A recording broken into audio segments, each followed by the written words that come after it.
আমি যিগৰাকী ব্যক্তিৰ প্ৰতিকৃতিৰ কাষত আছোঁ সেই ব্যক্তিগৰাকীয়ে নিজে কৈছিল যে মই প্ৰকৃতিৰ সন্তান, মই গছক ভাল পাওঁ, চৰাই চিৰিকটিক ভাল পাওঁ। জুবিন উদ্যান নামেৰে এখন উদ্যান নিৰ্মাণ কৰা হৈছিল তেখেতক শ্ৰদ্ধা জনাই। গতিকে পুনৰ আজি আমি সেই শ্ৰদ্ধাস্থলীত সমবেত হৈছোঁ এই পবিত্ৰ মুহূৰ্তত। গতিকে আমি আনন্দিত হৈছোঁ, সুখ অনুভৱ কৰিছোঁ। জুবিন গাৰ্গ ডাঙৰীয়াৰ যি ভালপোৱা, প্ৰকৃতিৰ প্ৰতি যি নিভাঁজ ভালপোৱা, সেই ভালপোৱাখিনিক আচলতে জীয়াই ৰখাৰ চেষ্টা কৰিছে। শক্তিৰ বিনাশ বা সৃষ্টি নহয়, শক্তিৰ ৰূপান্তৰহে হয়, যে এটা শক্তি আন এটা শক্তিলৈ ৰূপান্তৰিত হয়। গতিকে আমাৰ আজি যি শক্তি, বালিমাহী অৰণ্য সুৰক্ষা সমিতি, জাৰচাং বহুমুখী উন্নয়ন সমিতি বা জপংগ স্থানীয় যুৱকবৃন্দৰ যি একত্ৰিত শক্তি, এই শক্তি আচলতে ইতিবাচক শক্তিলৈ ৰূপান্তৰিত হৈছে। এই শক্তি ধনাত্মক শক্তিলৈ ৰূপান্তৰিত হৈছে, যাৰ ফলস্বৰূপে আমি এক সেউজময় এক মুহূৰ্তত আছোঁ। কাৰণ আমি জানো এই পৃথিৱী জীয়াই থাকিব যদি প্ৰকৃতি জীয়াই থাকে। গতিকে জৈৱ বৈচিত্ৰ্য, পৰিস্থিতিতন্ত্ৰ, লগতে জলবায়ুক আমি আচলতে সুৰক্ষা দিবই লাগিব। আৰু সুৰক্ষা দিয়াৰ কাৰণে আমাক অৰণ্যৰ দৰকাৰ, চাপৰিৰ দৰকাৰ।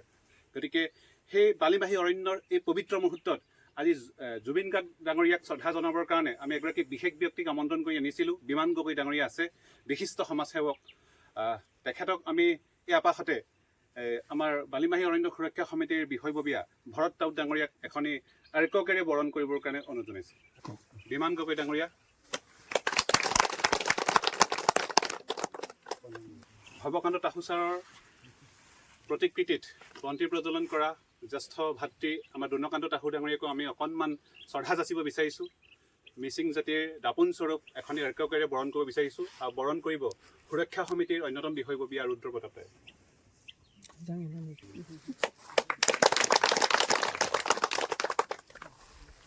ইয়াৰ পিছতে বন্তি প্ৰজ্বলক বিমান গগৈ ডাঙৰীয়াক বন্তি প্ৰজ্বলন কৰিবৰ কাৰণে অনুৰোধ জনাইছোঁ। লগত সহযোগ কৰিব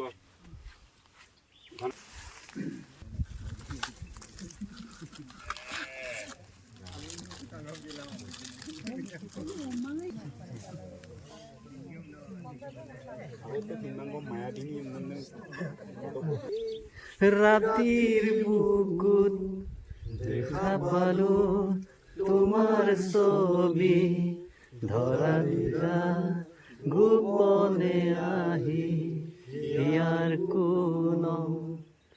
তুমি যে মোৰ শুকান মনৰ নিয়ৰৰে চেঁচা টোপাল, ৰ'দৰে নৈ মোৰ দেহৰ প্ৰতি পুৱা, ধুমুহাৰ হতে মোৰ বুজি কৰে নাচো।